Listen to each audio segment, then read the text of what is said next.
नमस्कार बच्चों। संस्कृत विषय में आप सभी का स्वागत है। आज हम महाकवि भारवी की पुस्तक किरातार्जुनीयम की सर्ग 1 का श्लोक नंबर 3 पढ़ेंगे।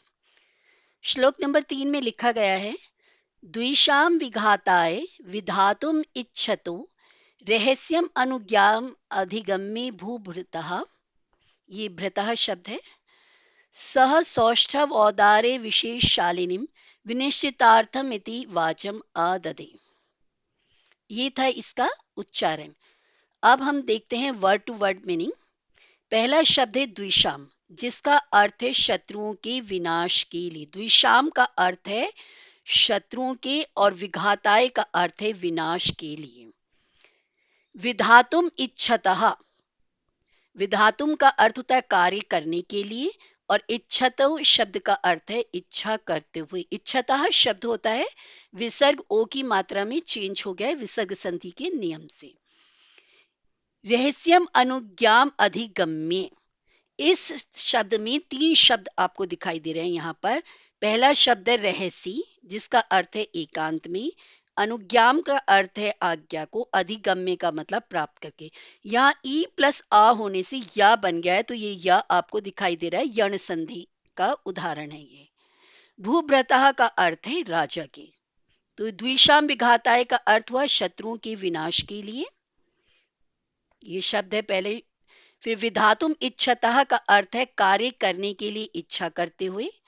और रहस्यम अनुज्ञाम अधिगम्य शब्द है। इस शब्द में 3 शब्द मिले, एक रहसी, दूसरा अनुज्ञाम और तीसरा अधिगम्य। रहसी का अर्थ एकांत में, अनुज्ञाम का अर्थ है आज्ञा को। माँ के नीचे हलंत है, सेकंड विभक्ति एक वचन हो गया।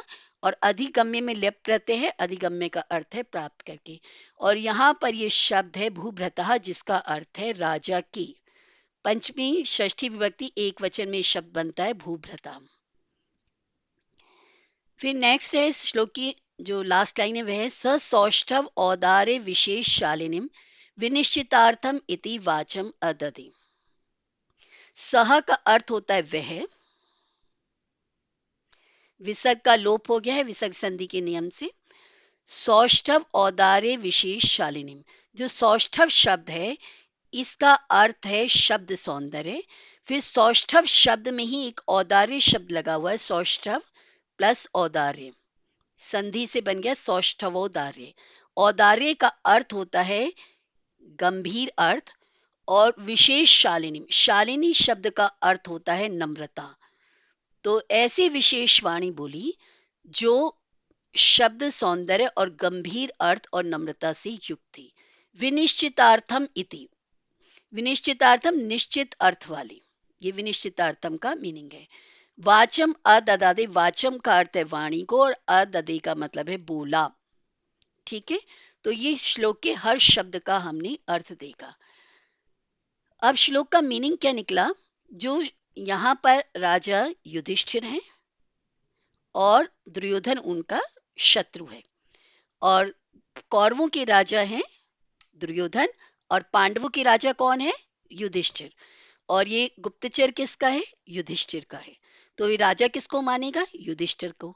शत्रु किसको मानेगा? दुर्योधन का। तो शत्रु दुर्योधन के विनाश के लिए कार्य करने की इच्छा करते हुए राजा युधिष्ठिर की एकांत में अनुमति प्राप्त करके, एकांत लोनली प्लेस में, अगर गुप्तचर कोई राजा को बात बताना चाह रहा है तो वो एकांत प्लेस में करेगा ना, ताकि राजा उस बात को सुन ले और उस पर फिर आगे की कार्रवाई करे।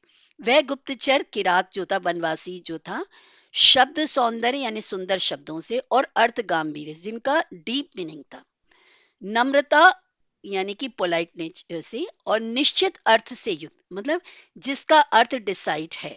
एक शब्द होते ना, उसके अनेक अर्थ है, लेकिन उसने उन शब्दों का प्रयोग करा बोलते समय जिनका केवल एक ही मीनिंग होता था। निश्चित अर्थ से युक्त होने के कारण विशेष रूप से सुशोभित वाणी बोली। ये थे श्लोक की हिंदी। दुर्योधन इत्यादि कौरवों के विनाश के लिए युधिष्ठिर प्रयत्न करना चाहते हैं। इस तथ्य का पता तो इससे चलता है कि उन्होंने दुर्योधन की प्रजा पालन नीति को जानने के लिए गुप्तचर को हस्तिनापुर भेजा था। पांडव जुए में हार गए थे तो वो वनवास में रह रहे थे। लेकिन जो दुर्योधन था वो सब कुछ राज्य हड़प चुका था, तो वो हस्तिनापुर में रहता था। तो एक राजा अगर दूसरे राजा को हराना चाहता है तो उसकी नीतियों को तो पता चलना चाहिए ना, इसलिए उसने गुप्तचर को भेजा था। यद्यपि सत्य कहना गुप्तचर का परम आवश्यक कर्तव्य, तथापि राजा के सम्मुख यानी राजा के सामने कटु सत्य, कड़वा सत्य कहना गुप्तचर के लिए भयानक हो सकता था। राजा ऐसा राजा के सामने गुप्तचर अगर ऐसा सत्य बोलता है दुर्योधन के बारे में जो राजा को कड़वा लगे, तो राजा को गुस्सा भी आ सकता था, है ना। तो इसलिए ये भयानक होता था। यही कारण है कि गुप्तचर ने युधिष्ठिर से कटु सत्य कहने की अनुमति ली। महाराज युधिष्ठिर से पहले परमिशन ली कि मैं सत्य वचन कहना चाहता हूँ, जो बात बताऊंगा सच बताऊंगा, लेकिन वह बात आपको कड़वी लग सकती है, तो मुझे परमिशन दे दीजिए। यहाँ भाषण के 3 गुणों को बताया गया है। शब्द सौंदर्य यानी कि सुंदर शब्दों का प्रयोग, हृदय के भावों को अभिव्यक्त प्रकट करने के लिए। ये प्रकट शब्द है बच्चों, यहाँ पर ये टाइप करते समय हो जाता है। जब हम कुछ टाइप करते हैं तो गूगल कुछ और ही टाइप कर देता है। प्रकट करने में समर्थ, सुंदर शब्दों का प्रयोग, अर्थ गांभीर्य, अर्थ की गंभीरता, अर्थात अनावश्यक शब्दों का अभाव, थोड़े शब्दों से अधिक शब्द कहना, अर्थ विनिश्चय, प्रामाणिक, संदेह रहित कथन। महाकवि ने काव्य रचना की शैली के गुणों की ओर संकेत किया है कि कभी भी कोई काव्य लिखा जाए तो उसमें ये बातें होनी चाहिए। और गुप्तचर जो राजा युधिष्ठिर को मैसेज दे रहा है, तो उसमें भी शब्दों का सौंदर्य है कि सुंदर सुंदर शब्दों का प्रयोग किया गया है। अर्थ गांभीर्य, डीप मीनिंग है, यानी कि कम शब्दों में अधिक गहरी बात कह देना। अर्थ विनिश्चय, प्रामाणिक, संदेह रहित कथन, यानी कि उसका एक ही अर्थ निश्चित है। कई होता है, कई बार एक शब्द के अनेक अर्थ हो जाते हैं, लेकिन जो हम कहना चाह रहे हैं उसका केवल वही मीनिंग हो। ठीक है ना।